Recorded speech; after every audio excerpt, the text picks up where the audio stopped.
Le réseau Reprend est le réseau national de la pathologie pulmonaire agricole. Ses grandes missions sont la prise en charge des agriculteurs et des salariés agricoles, France entière, chaque fois qu'il existe une situation difficile autour de la maladie respiratoire.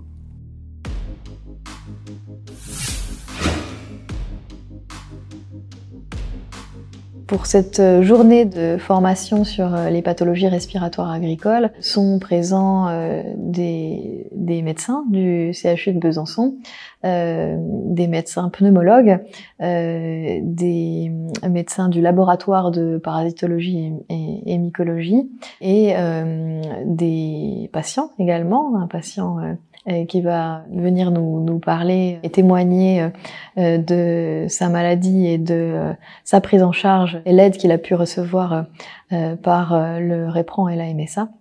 Les professions agricoles, de façon très différente en fonction des secteurs, sont néanmoins confrontées à des expositions, voire à des pathologies qui sont plus ou moins fréquentes et qui sont parfois très spécifiques. On peut dire que sur cette population de 8000 exposés aux risques respiratoires agricoles en Franche-Comté, on a environ 10%, 8 à 10%, qui vont développer des maladies pulmonaires agricoles, à savoir soit un asthme, soit une bronchopneumopathie, soit une pneumopathie d'hypersensibilité.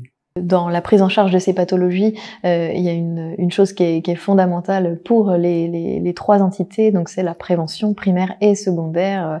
Et pour cette prévention, donc dans ces pathologies respiratoires agricoles, on fait appel dans notre pratique au Reprend. La plus emblématique, en tout cas dans le cadre des pneumopathies d'hypersensibilité, c'est le poumon du fermier. Voilà, et avec des régions dans lesquelles on en retrouve plus, notamment la Franche-Comté, mais on peut citer aussi l'Auvergne, par exemple, qui sont des régions où les conditions de culture, notamment les conditions climatiques et d'altitude, favorisent le développement de cette maladie.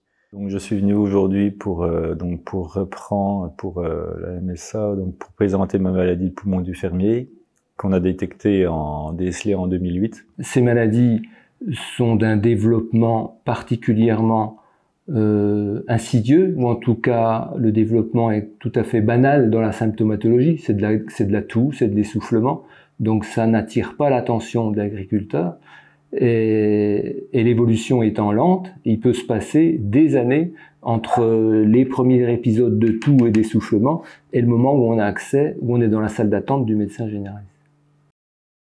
Les premiers signes, c'était de la fatigue et puis de la fièvre, toutes les nuits. Bon, ça a duré quelques semaines, quelques mois. La santé se dégradait, la perte de poids. Si on parle que du poumon de fermier, ces symptômes-là existent dans la deuxième partie de l'hiver et ils vont disparaître en été. Et les agriculteurs disent, bah, je sais pas ce que j'ai eu cet hiver, mais là, cet été, ça va super bien. Donc on oublie. Et tout va bien jusqu'à l'hiver prochain où les symptômes réapparaissent pour disparaître à l'été d'après, etc. Donc ça, c'est pas de nature à inquiéter nos agriculteurs qui sont pas les plus fervents d'aller remplir les salles d'attente des médecins. Aussitôt que j'entre dans le bâtiment, que je distribue du fourrage, du foin, du regain, que je manipule de la paille, eh ben, je mets un masque.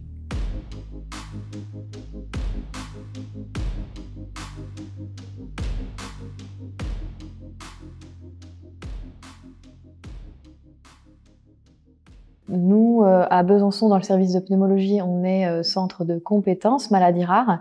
Et donc, un centre de compétences a plusieurs missions, dont la coordination et la formation.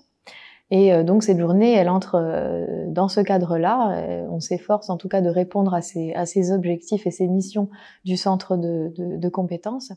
L'autre but de cette journée, c'est aussi de se rassembler, puis resserrer le lien qui existe entre le CHU de Besançon et le Reprend.